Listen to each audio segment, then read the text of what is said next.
Namaste, welcome to Season 2, Episode 12 of TT Talks. My name is Suhas, and we have three special guests today. I'm Adi. I'm Krishna. I'm Pranal. Alright, so let's just get into it. So, can each of you explain what part of India are you from and what language do you speak? I'm from the north part of India, so I'm from Delhi, and I was born in Noida. I speak Hindi, and that's all. Do your parents also, Yeah, my parents are Hindi, my grandparents all speak Hindi. do they speak any other language? No. Okay. Krishna? So I'm from Kerala. I was born in Trivandrum, and I speak Malayalam, and both my parents speak Malayalam as well. Do you speak any other languages? No, but my grandparents, one side, they're from Tamil Nadu, so we got a little Tamil mixed in. Okay. Pranav? Yeah. So I'm from Mumbai, pretty centralized, and my parents both speak Hindi, but my mom grew up speaking Gujarati, and I speak Hindi because that's what we speak at home. So when was the last time each of you went to India? I went to India this past summer, and I visited just family there. Did you go to any other, is it There was no sightseeing involved, it was a quick trip, it was only 2 weeks, so I only met family there. okay. I went to India this past summer too. I also met family, but I also toured up North India, and I saw some of the places there, like Delhi. Anything else? No. No, what in Oh. Delhi? I saw like the Lotus Temple. I went to Agra, and then we saw the Taj Mahal, and we also went to Punjab to see the Golden Temple. Last time I went was last December. I was just visiting family. Yeah, nothing special. Okay. Alright, so we're all students at Georgia Tech here. So what do you think about cultural representation when it comes to campus events, food, or anything else? I think in general, the amount of cultural representation Indians get is quite fair because we have a high population at Georgia Tech. So there's a lot of Indian food here. If you go to tech dining, there's some Indian food always served there. Mhm. Sometimes at the dining halls there's Indian food there. And then there's also several events that are held at Tech. I remember there's a Diwali event held here a couple weeks ago, and stuff like that. They're always consistent here, so they show up all the time. So do you think it's proportional to the amount of students here? Yeah, I think so, considering we have probably a majority of the population here. Yeah, I agree. I went to the Diwali event, and there were so many people there. I waited in line 2 hours to get some food. It was a great event. But also, I think that tech dining could do a better job of introducing more Indian food, because it seems that dining halls, they focus on other cultures, and it's not proportional to how many Indians are here. We could have more Indian food at the dining halls. Yeah, I agree with that. The few times that I've been in tech dining and I've gotten Indian food, it's always been very not like Indian food that I'm used to. It just doesn't taste right, if that makes any sense. But otherwise, I feel like Indians have a very good representation here at Tech just because, there's so many of us. Mm-hmm. And do you think that same representation applies to Atlanta? The entire city? I mean, I don't really have much of an experience with Atlanta because I haven't really been around, but in general, I've been to a few Indian places here and there, and they seem fine. And I think you can't really compare a city to a college based on population because cities are far more diverse. Yeah, I know. I mean, as in number of restaurants or I mean, again, I haven't been through all of Okay, Atlanta, so I yeah. don't know. I think there's definitely enough Indian representation, as in restaurants, shopping centers. There's plenty of places to go for Indians, and Mhm. especially in the suburbs. Suburbs contain even more Indian stuff. Where I'm from, there's a lot of Indian restaurants. There's a lot of Indian stores. You're definitely not going to run out of supplies to create whatever you need as an Indian. Not only that, but whenever I'm an out-of-state student, and I come to Atlanta every now and then, and there's plenty of representation here. We always go to Indian restaurants, and also we go to concerts and stuff that are mostly in Hindi that often come to Atlanta. So I feel like there is a good amount of representation here in Atlanta. Okay, next topic. We're gonna be touching on cultural representation in sports. So, on campus, when it comes to different D1 teams or when it comes to just any other sports teams, do you think there are enough South Asian players? I mean, No, because we don't really focus on that. Like the Indian culture isn't really around athletics, as you know. It's probably mostly around academics as a whole. Yeah. So it's like we probably all do it up to high school at some point. Like some of us did soccer, swim, whatever, right? But we don't really continue on that path because we focus on other things as well. Mhm. And then we go into those other things rather than focusing on the sports. So there might be like an off chance that there's a D1 athlete maybe somewhere in college like that's Indian, but in general, no. Yeah, so I've been to football games, I've been to basketball games. Me personally, I've not seen a single Indian person on the sideline or playing in any of the games. So I think that's very disproportionate to the actual population. I think Indians could definitely do a better job of getting involved in that side, like athletics, and showing themselves that they're not like one-dimensional and they can actually do other things. How, like, what are like some of your proposed changes then to do that? I think it's a cultural thing. I think we could do it as a population. I think we could do a better job of pushing athletics as a valid way of showing like your talents. Because right now I feel like it's based on just academics. Like that's the validation that people seek. There's also athletic validation, and I think that's very minimized in the Indian population. So it's really just culture. I have a point to touch on this, and it's like, as a kid when I was growing up, my dad always like pushed me to try different sports and stuff. And I noticed that several other Indian parents didn't really do the same. My dad put me in tennis, swim, soccer. I tried basketball, I tried football, I tried a lot of different sports, volleyball, right? Just to see where like my strong suit was, and I eventually chose to go into soccer and swim. And I continued on with those for several years, almost like a decade as a whole. Yeah. But like many other Indian parents don't try it. And another thing like my dad pointed out is like Indian culture as a whole, it's like a lot based on what happens at the household and what your parents want, right? Yeah. And parents just don't seek like the athleticism in their kids. Mm-hmm. But and then, do you think that same trend is like? Do you think that's different between Indian kids who grew up in the U.S. versus Indian kids who grew up in India? I mean, I'm not really sure because I spent my first 5 years in India, so I'm not really sure about that. But like after growing up in America, I guess like my parents put me in more sports and stuff and cared more about my health.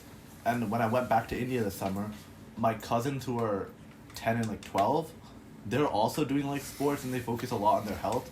But I think that might be based on other factors like economic disparity or something like that. So it has a lot of other things going into it that I'm not sure of as a whole. As for me, I just don't think there is not that much Indian representation in doing athletics, especially here at Tech. I've yet to see an Indian athlete on any team, so it would be really good to see that.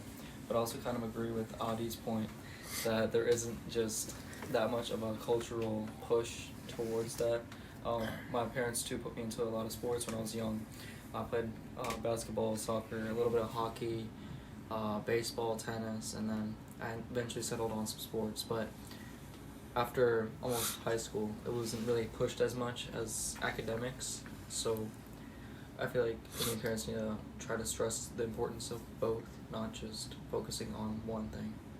Yeah, I think that's it's okay as like elementary and middle school. I think like yeah, I see like Indian kids play sports then. Like I also did sports like soccer and basketball as a kid. But then once it gets to high school, I feel like Indian parents just like they're like, "Oh, academics, that should be your focus. Like you're not going to go anywhere with sports. Like you're not going to make it to like the highest level. You're not going to make money with it.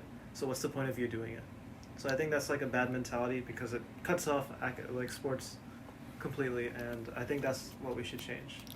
Yeah, but like I get what you're saying, but like again, if you're gonna look at like the trends itself, it's very rare to make a living out of being a professional sports person. Yes, that's true, but doing like D1 sports doesn't mean you automatically can't have another career. You can absolutely do whatever you want besides D1 sports.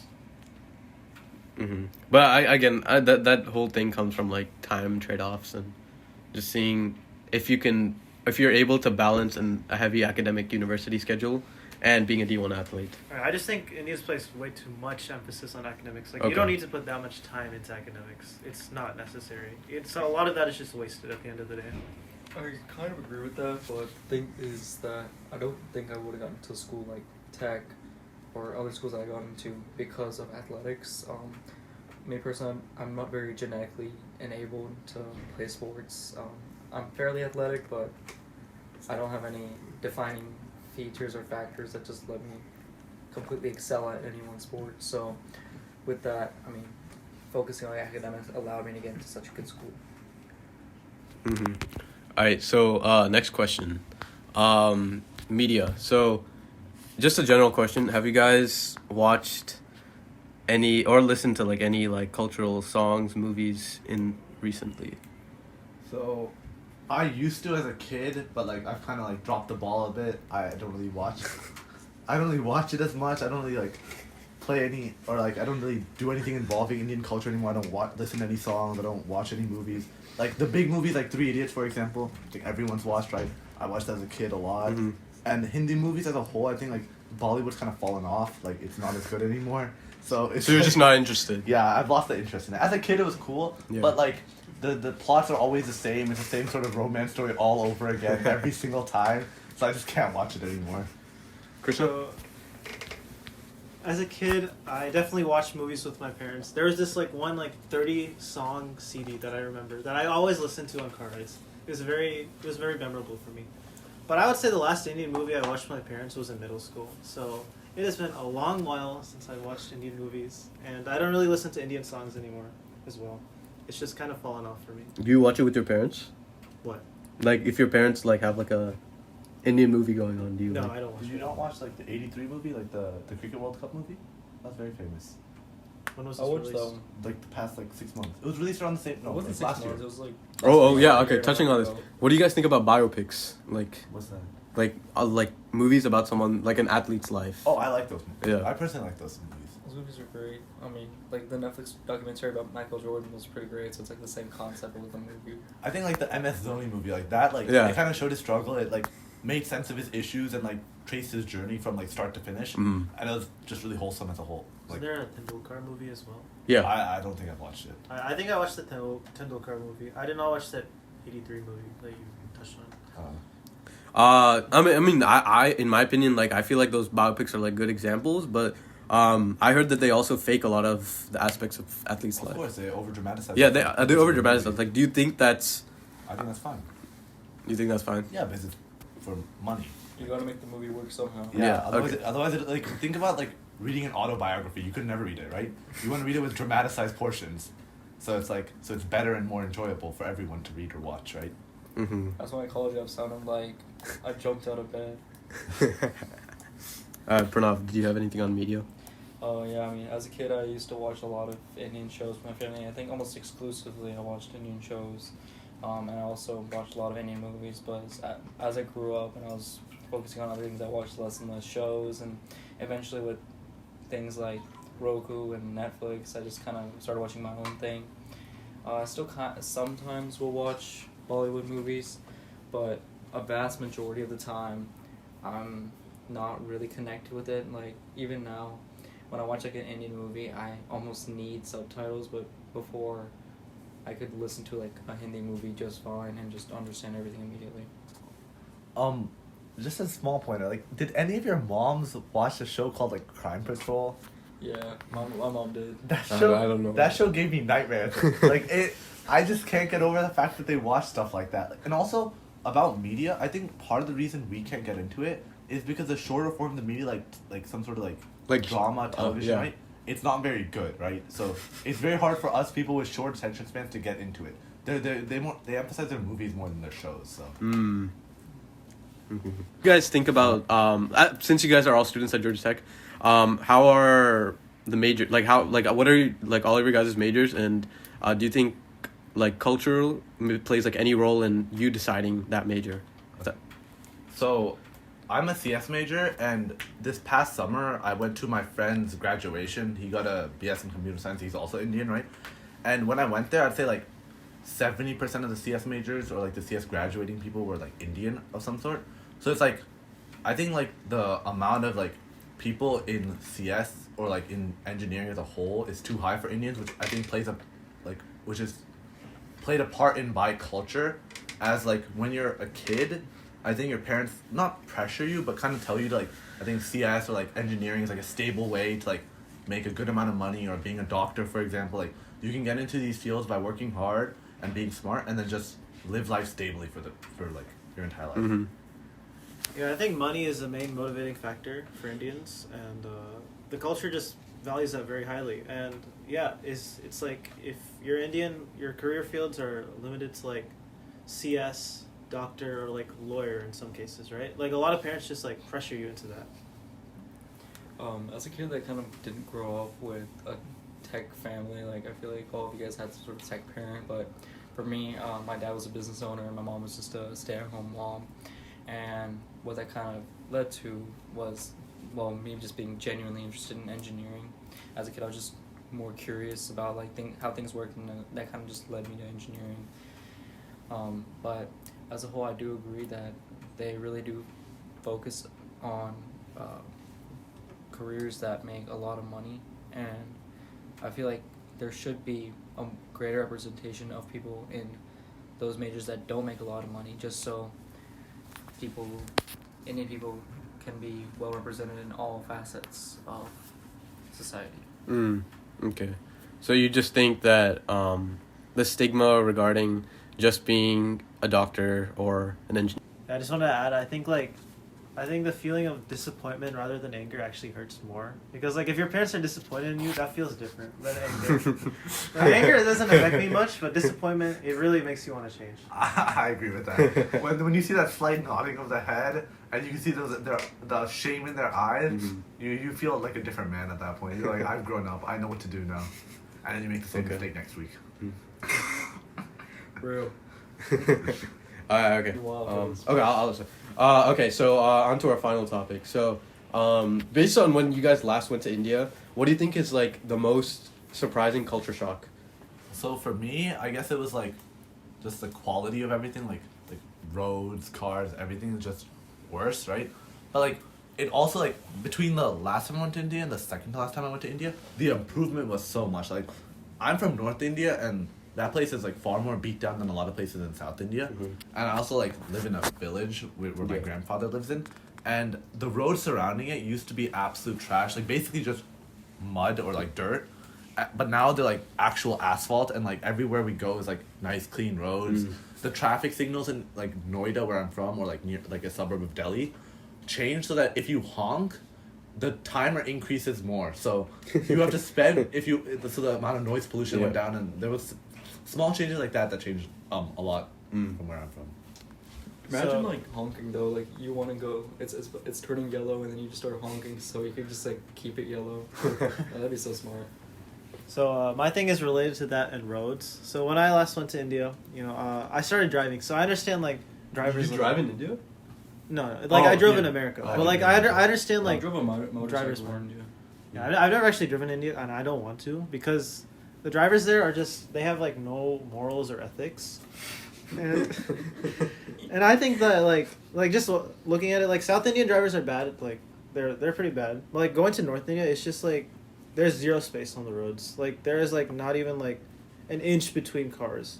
Like my driver got rear-ended and he didn't even care, because like he couldn't do anything about it. The driver's already gone. You don't understand? It's a fight for survival out there. Yeah, it's just like there's no like no one cares about each other there. Like it's just like you want to get. Whoa, calm down. They do care about each other. Because, so in the North India, since I've lived there my entire life, and I've never really been to South India, so I can't really speak much on that. It's like they do care about each other, because you can see that they care about the people on the road. When they're walking, like I've walked past like walk through like a whole like road segment, and they won't crash into you. They'll like swerve to avoid you, but like they don't care about cars there. Like you can get scratched, bumped, like whatever, dented. No one cares about the car there. Yeah, Indian drivers actually, they have like special spatial awareness, right? Like they have like, that's why I think they should get into sports more, because I know they have great spatial awareness. Because I've seen people drive through the smallest alleyways. Like my grandpa, like he is like 70 plus years old. Like there's no way he should be able to drive through like such a small alleyway that's like just the size of the car.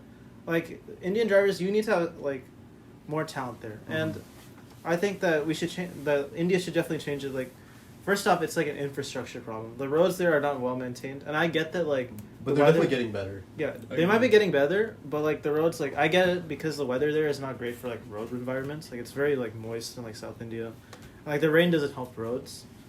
But I also think that there needs to be better driver training because you need to actually understand to like follow like road rules, like stop signs, signals, wherever that is. I think that's just like the high population. Like I feel like the high population makes like a big impact. That's on part of it. Yeah. Yeah, but like in other countries, there are also like high population centers, and it's not as bad as India. Like I've never seen anything as bad as India. Like, driving-wise. like from what last time I went to India, like you don't really need a license to like. I mean, a lot of people they don't even like bring their license when they're driving around, so I feel like just having more authority, like, and just you know having that like enforcing that you need to have like some type of identification when you're driving would decrease the amount of vehicles on the road and then improve traffic conditions. Yeah, but the thing is, right now India has a lower traffic accident rate, at least reported traffic accident rate, than America, which is just really interesting to think about because, well, we follow like all the rules, but we still have hella accidents. I mean, especially if you think about here in Atlanta, where I think we have the highest amount of traffic accidents and the greatest number of roads per square miles. It's just insane to think about that India has better driving than that. And another thing is, some people do actually take their license out when they drive. Like, for instance, my aunt, who's a woman, she has to carry her license with her when she drives because, well, she'll get pulled over just randomly because some cop thinks that women can't drive. So, I mean, part of it is that there need to be a slight transition in the way of thinking in Okay. Indian people. So I have two things to say for Anna. I have a few things to say for Pranav's first point because so like the reason I think like traffic incidents are higher in America is because there's also like higher speed limits here. Higher speed just means more accidents, I think, because like you have less time to think, less reaction But time. the thing is, Germany? there's the lowest number of traffic accidents on the freeway. There's a lower number of traffic accidents on the freeway than there is in Germany has less speed limits and has less traffic actually, so that point doesn't really hold true, I guess. Well, I still think it's true. Because like I know I don't like you know going fast is like it's harder than going slow. I think. I mean like it's also like American drivers aren't like saints either. Like they're not like the best drivers in the world either. Like our education, they're required to get the license is pretty low too. Like one time, like I remember like you could just walk in and get a license at the start of COVID. Like they don't really care about who has a license in America too. The You can training do that is when you're 18, right? Huh? You can just walk in. No, You no. can do You still need to driver's take a test. test. Oh, You still need to okay. take a test. But like once like I remember when COVID started, like you didn't even need to take a test. You could just get a license. Oh. Like sometimes the regulations are really lax here, and Pranav, what was your biggest culture shock? Oh, shock that I had was just like the different ways that people lived in cities. Like over here, if you're in a city, you kind of use AC the entire time, but it's just kind of cool how they kind of use more of the natural environment around them. For instance, one of my aunts, she lives in a really high story building, and so she just has her window open all day for AC instead of actually paying for AC. So I just thought it was really cool to see how Indian people had adapted to using the resources they had available. Yeah. Anything else to add? For the questions. So we're gonna wrap up this podcast now. Thank you everyone for listening, and do our speakers have anything else to add? No, I have nothing to add. yeah, that was a great talk, guys. Yeah, nothing else. Just great talking with you guys. Awesome. All right, see you in the next episode.